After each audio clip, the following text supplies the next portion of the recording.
ಇನ್ನು ಸಿದ್ಧಗಂಗಾ ಶ್ರೀಗಳ ಭೇಟಿಗಾಗಿ ಭಕ್ತಾದಿಗಳು ಕಾದಿದ್ದು ರಾತ್ರಿಯಿಂದಲೂ ಕೂಡ ಮಠದಲ್ಲೇ ಭಕ್ತರು ಕಾಯ್ತಾ ಇದ್ದಾರೆ. ದೂರದ ಊರುಗಳಿಂದ ಆಗಮಿಸಿರುವಂತಹ ಮಹಿಳಾ ಭಕ್ತರು ಈಗ ಅಲ್ಲೇ ಇದ್ದು ಆರೋಗ್ಯ ದೃಷ್ಟಿಯಿಂದ ದರ್ಶನಕ್ಕೆ ಅವಕಾಶ ಇಲ್ಲ, ಮಠಕ್ಕೆ ಭಕ್ತರು ಬರಬೇಡಿ ಅಂತ ಕಿರಿಯ ಶ್ರೀಗಳು ಮನವಿ ಮಾಡಿಕೊಂಡಿದ್ದಾರೆ. ಹೀಗಾಗಿ ಭಕ್ತರು ನಮಗೆ ದರ್ಶನಕ್ಕೆ ಅವಕಾಶ ಸಿಗುತ್ತೋ ಇಲ್ವೋ ಅಂತ ಅಲ್ಲೇ ಕಾಯ್ತಾ ಇದ್ದಾರೆ.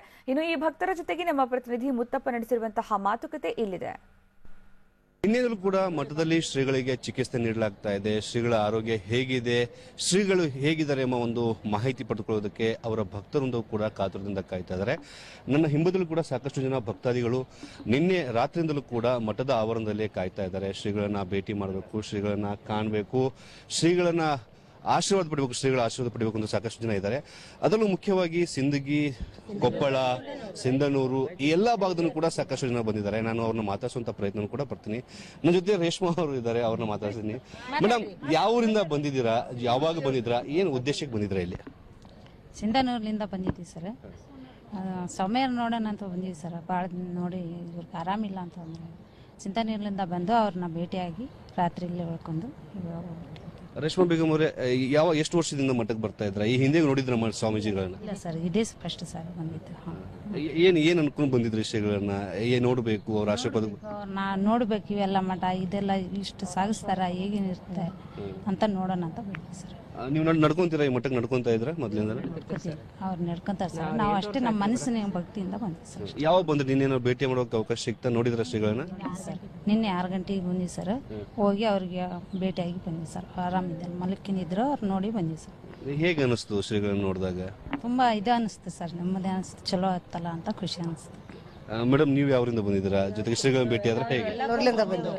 ನಾವು ಶಿನೂರ್ಲಿಂದ ಬಂದಿವಿ. ಇದೇ ಪ್ರಶ್ನೆ ಸಾಲ ನಡೆದಾಡ ದೇವ್ರ ಅಂದ್ರೆ ಅದ್ರಿ ನಮ್ಮ ಕರ್ನಾಟಕ, ನಮ್ಮ ಕನ್ನಡ ಮಂದಿಗೆ ದೊಡ್ಡ ದೇವ್ರ ಅದು.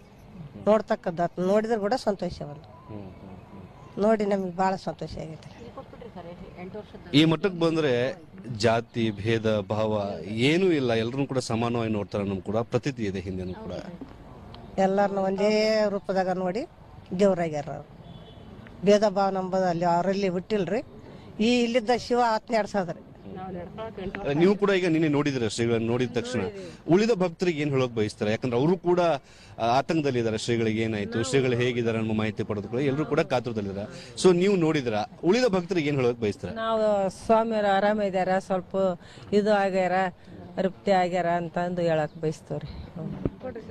ಇದಿಷ್ಟು ಭಕ್ತರ ಮಾತು. ಏನಂದ್ರೆ ಶ್ರೀಗಳು ಆರಾಮಾಗಿದ್ದಾರೆ, ಶ್ರೀಗಳ ಕಾಯೋದಕ್ಕೆ ನಾವು ಕೂಡ ಬಂದಿದ್ವಿ, ಶ್ರೀಗಳ ದರ್ಶನ ಕೂಡ ನಮಗೆ ಸಿಕ್ಕಿದೆ, ಶ್ರೀಗಳು ಆರಾಮಾಗಿದ್ದಾರೆ ನಮ್ಮ ಮಾತನ್ನು ಕೂಡ ಹೇಳ್ತಿದ್ದಾರೆ. ಒಟ್ಟಾರೆಯಾಗಿ ಭಕ್ತರಲ್ಲಿ ಇದ್ದಂತಹ ಒಂದು ಆತಂಕವನ್ನ ಮಠದ ಆಡಳಿತ ಮಂಡಳಿ ನಿನ್ನೆ ರಾತ್ರಿ ಒಂದು ದೂರ ಮಾಡಿದೆ. ಇವತ್ತು ಕೂಡ ಒಂದು ಸಭೆ ಇದೆ. ಆ ಸಭೆಯ ನಂತರ ಏನು ಭಕ್ತಾದಿಗಳನ್ನ ಒಳಗಡೆ ಬಿಡಬೇಕಾ ಬೇಡವಾ ಎಂಬುದರ ಬಗ್ಗೆ ಒಂದು ಚರ್ಚೆಯನ್ನು ಕೂಡ ಮಾಡ್ತಾರೆ.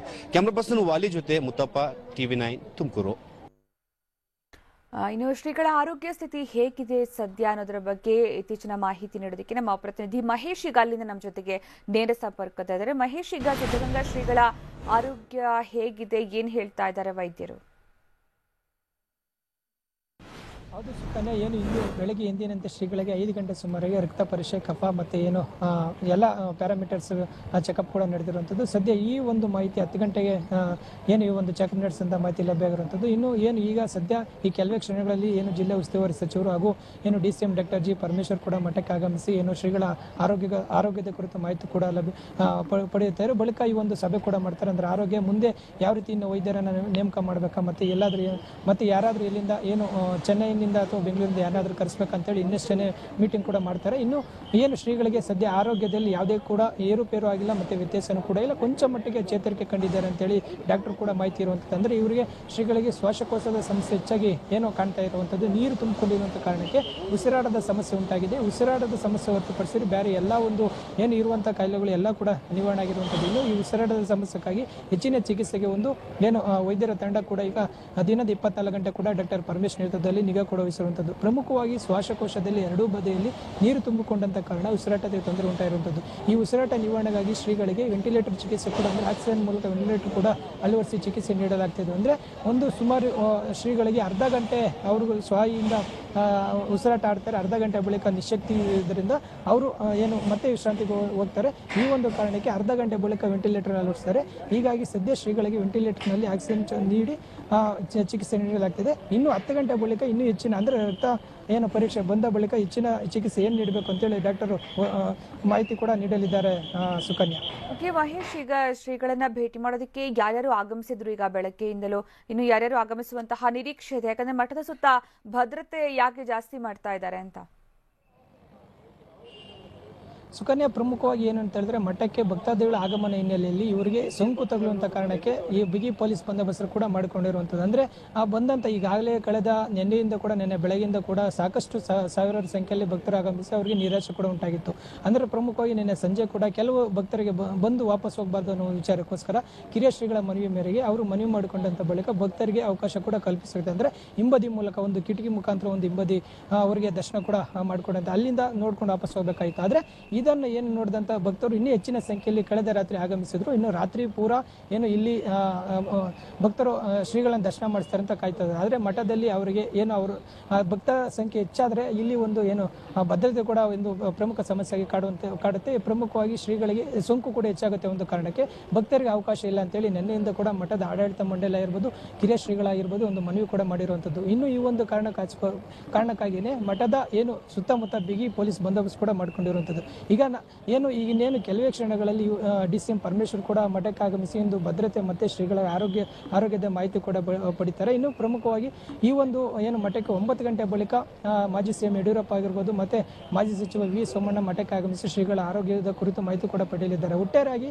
ಇಲ್ಲಿ ಏನು ಭಕ್ತರಿಗೆ ಒಂದು ನಿರಾಶೆ ಅಂತಾನೆ ಹೇಳ್ಬೋದು. ಯಾಕಂದ್ರೆ ಶ್ರೀಗಳಿಗೆ ಹೆಚ್ಚಿನ ಚಿಕಿತ್ಸೆ ಮತ್ತೆ ಹೆಚ್ಚಿನ ವಿಶ್ರಾಂತಿ ಬೇಕಾಗಿರೋದು. ಅಂದ್ರೆ ಇನ್ನೂ ಒಂದು 2-3 ವಾರಗಳ ಕಾಲ ಆಗ್ಬಹುದು. ಆ ಒಂದು ಬಳಿಕ ಶ್ರೀಗಳಿಗೆ ಏನು ದರ್ಶನ ಮಾಡ್ತೀವಿ, ಶ್ರೀಗಳಿಗೆ ದರ್ಶನ ಕೂಡ ಪಡಿಸ್ತೀವಿ ಅಂತೇಳಿ ಈಗಾಗಲೇ ಮಠದ ಆಡಳಿತ ಮಂಡಳಿ ಸ್ಪಷ್ಟ ಕೂಡ ಮಾಡಿರುವಂಥದ್ದು. ಹೀಗಾಗಿನೇ ಭಕ್ತರಿಗೆ ಅವಕಾಶ ಇಲ್ಲ.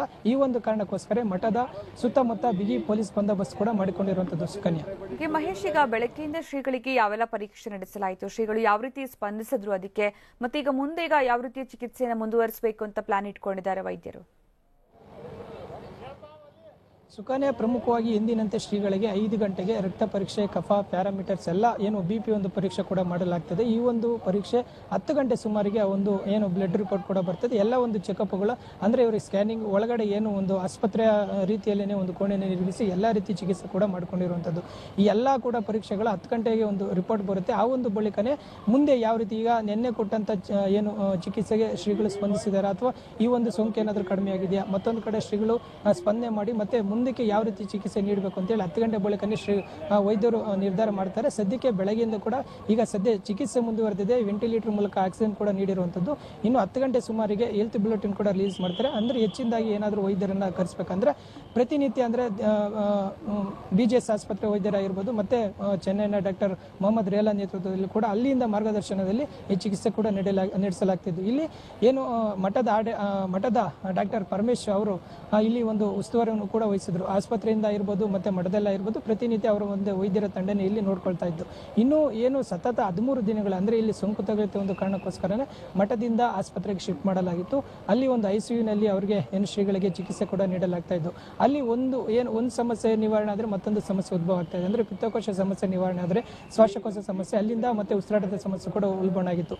ಈ ಒಂದು ಕಾರಣಕ್ಕೋಸ್ಕರ ಜಯದೇವ ಆಸ್ಪತ್ರೆಯಿಂದ ವೈದ್ಯರಾಗಿರ್ಬೋದು ಮತ್ತೆ BJS ವೈದ್ಯರಾಗಿರ್ಬೋದು ಮತ್ತೆ ಸಿದ್ಧಗಂಗಾ ಆಸ್ಪತ್ರೆ ವೈದ್ಯರು 3 ತಂಡ ಏನು ಶ್ರೀಗಳಿಗೆ ಬೆಳಗ್ಗೆ ಸಂಜೆ ಅವರ ಮಾರ್ಗದರ್ಶನದಲ್ಲಿ ಚಿಕಿತ್ಸೆ ನೀಡಲಾಗ್ತಾ ಇದ್ದು. ಅಲ್ಲಿಂದ ಒಂದು ಸೋಂಕು ಕಡಿಮೆ ಆದಂತ ಒಂದು ಕಾರಣಕ್ಕೋಸ್ಕರ ಶ್ರೀಗಳಿಗೆ ನಿನ್ನೆ ಬೆಳಗಿನ ಜಾವ ಮಠಕ್ಕೆ ಕರೆದೊಯ್ತು. ಪ್ರಮುಖವಾಗಿ ಶ್ರೀಗಳು ಎಲ್ಲೇ ಇದ್ರು ಕೂಡ ನಾನು ಮಠಕ್ಕೆ ಹೋಗ್ಬೇಕು ಅಂತೇಳಿ ಅವರು ಏನು ಚಡಪಡಿಸ್ತಾ ಇದ್ದಾರೆ. ಯಾಕಂದ್ರೆ ನಾನು ಮಕ್ಕಳಿಗೋಸ್ಕರ ನೀರೋದು, ಮಕ್ಕಳು ನೋಡ್ಬೇಕು ಅನ್ನೋ ಒಂದು ಮಕ್ಕಳೇ ನನ್ನ ಆಸ್ತಿ ಅನ್ನೋ ಒಂದಕ್ಕೋಸ್ಕರ ಪ್ರತಿದಿನ ಬರುವಂತ ಏನು ಮಠದ ವೈದ್ಯರಿಗಾಗಿರ್ಬೋದು ಮತ್ತೆ ಕಿರಿಯ ಶ್ರೀಗಳಿಗೆ ಬಳಿ ಹೇಳ್ತಾ ಇದ್ರು. ಇದೇ ಒಂದು ಕಾರಣಕ್ಕೆ ಒತ್ತಾಯ ಪೂರ್ವಕವಾಗಿ ಆಸ್ಪತ್ರೆಯಲ್ಲಿ ಇರಿಸಿದ್ರು. ಹೀಗಾಗಿ ಆಸ್ಪತ್ರೆಯಿಂದ ನಿನ್ನೆ ಬೆಳಗಿನ ಜಾವ ಶ್ರೀಗಳ ಒತ್ತಾಯದ ಮೇರೆಗೆ ಏನು ಮಠದಲ್ಲೇನೆ ಈ ರೀತಿ ನೋಡ್ಕೊಳ್ತೀವಿ ಅಂತೇಳಿ ಕೆಲವು ನ್ಯೂನತೆಗಳು ಕೂಡ ಆ ಮಠದಲ್ಲಿ ಇದ್ವು ಅಂತೇಳಿ ಈಗಾಗಲೇ ಡಾಕ್ಟರ್ ಕೂಡ ಸ್ಪಷ್ಟಪಡಿಸಿರೋದು. ಯಾಕಂದ್ರೆ ಎಲ್ಲಾ ವ್ಯವಸ್ಥೆ ಕೂಡ ಆಸ್ಪತ್ರೆ ರೀತಿಯೇ ಮಠದಲ್ಲಿ ಕೊಡಕ್ಕಾಗೋದಿಲ್ಲ ಅಂತೇಳಿ ಇದಕ್ಕೂ ಮುಂಚೆ ಏನು ಶಿಫ್ಟ್ ಕೂಡ ಮಾಡಲಾಗಿತ್ತು. ಆದ್ರೆ ಈ ಒಂದು ನ್ಯೂನತೆಗಳನ್ನು ನಿವಾರಿಸಿ ಈಗ ಸದ್ಯ ಹಳೆ ಮಠದಲ್ಲಿ ಶ್ರೀಗಳಿಗೆ ಚಿಕಿತ್ಸೆ ಮುಂದುವರಿಸೋದು ಅಂದ್ರೆ ಪ್ರಮುಖವಾಗಿ ಇಲ್ಲಿ ಒಂದು ಏನು ಶ್ರೀಗಳಿಗೆ ಯಾಕೆ ಇಷ್ಟೊಂದು ಆರೋಗ್ಯ ಸಮಸ್ಯೆ ಆಗ್ತಾ ಇದೆ ಅಂದ್ರೆ ಇದು ಒಂದು ಏನು ಚಳಿಗಾಲದ ಇದು ಸನ್ನಿವೇಶ ಆಗಿರೋದ್ರಿಂದ ಈ ಒಂದು ಏನು ಮಠ ಒಂದು ಬೆಟ್ಟದ ಬುಡದಲ್ಲಿ ಇರುವ ಒಂದು ಕಾರಣಕ್ಕೋಸ್ಕರ ಈ ಚಳಿ ಏನು ಶ್ರೀಗಳಿಗೆ ತಾಕಿ ಅವರಿಗೆ ಒಂದು ಜ್ವರ ಮತ್ತೆ ಕೆಮ್ಮು ಮತ್ತೆ ನಿಶಕ್ತಿ ಕೂಡ ಉಂಟಾಗಿರುವಂಥದ್ದು. ಇದೇ ಒಂದು ಕಾರಣಕ್ಕೆ ಸದ್ಯ ಇರುವಂತಹ ಸಮಸ್ಯೆ ಸ್ವಲ್ಪ ಏನು ಚೇತರಿಕೆ ಆಗೋದಕ್ಕೆ ಸ್ವಲ್ಪ ದಿನಗಳ ಕಾಲ ಲೇಟ್ ಆಗುತ್ತೆ. ಹೀಗಾಗಿನೇ ಶ್ರೀಗಳು ನಿಗಾ ಕೂಡ ವಹಿಸಿರುವಂಥದ್ದು. ಚಳಿಗಾಲ ಹಿನ್ನೆಲೆಯಲ್ಲಿ ಅವರಿಗೆ ಶ್ರೀಗಳಿಗೆ ಹೆಚ್ಚಿನದಾಗಿ ಚಿಕಿತ್ಸೆ ಮತ್ತೆ ಏನು ವಿಶ್ರಾಂತಿ ಕೂಡ ಬೇಕಾಗಿರುವಂಥದ್ದು. ಇವೆಲ್ಲ ಒಂದು ಕೂಡ ಆಸ್ಪತ್ರೆಯ ರೀತಿಯಲ್ಲಿನೇ ಆ ಒಂದು ಕೋಣೆ ನಿರ್ಮಿಸಲಾಗಿರುವಂಥದ್ದು. ಅಲ್ಲೇ ಒಂದು ಶ್ರೀಗಳಿಗೆ ಚಿಕಿತ್ಸೆ ಕೂಡ ನೀಡಲಾಗ್ತಿರುವಂಥದ್ದು. ಇನ್ನು ಅವರಿಗೆ ಆಕ್ಸಿಜನ್ ಮತ್ತೆ ವೆಂಟಿಲೇಟರ್ ಮೂಲಕ ಅವರಿಗೆ ಎಲ್ಲ ಇದು ಮಾಡ್ತಾರೆ. ಇನ್ನು ಪ್ರಮುಖವಾಗಿ ಅವರಿಗೆ ಏನು ಪ್ರೋಟೀನ್ ಅಂಶ ಏನು ದ್ರವ ರೂಪದ ಆಹಾರ ಕೂಡ ನೀಡಲಾಗ್ತಿದೆ. ಅಂದರೆ ಶ್ರೀಗಳಿಗೆ ಅವರು ತಮ್ಮ ಚಲನವಲನ ನೋಡಿಸ್ಕೊಳ್ಳೋದಕ್ಕೆ ಒಂದು ಪ್ರೋಟೀನ್ ಅಂಶ ಕೂಡ ಈಗಾಗಲೇ ಶ್ರೀಗಳಿಗೆ ನೀಡಲಾಗ್ತಿರುವಂಥದ್ದು. ಅದು ಎಷ್ಟರ ಮಟ್ಟಿಗೆ ಅಂದರೆ ಏನು ಪ್ರತಿದಿನ ಏರುಪೇರು ಆಸ್ಪತ್ರೆಯಲ್ಲಿ ಇರಬೇಕಾದ್ರೆ ಏರುಪೇರು ಆಗ್ತಾ ಇತ್ತು. ಸದ್ಯ ಇದು ಯಾವುದು ಕೂಡ ಏರುಪೇರು ಆಗಿಲ್ಲ. ಓಕೆ, ಧನ್ಯವಾದ.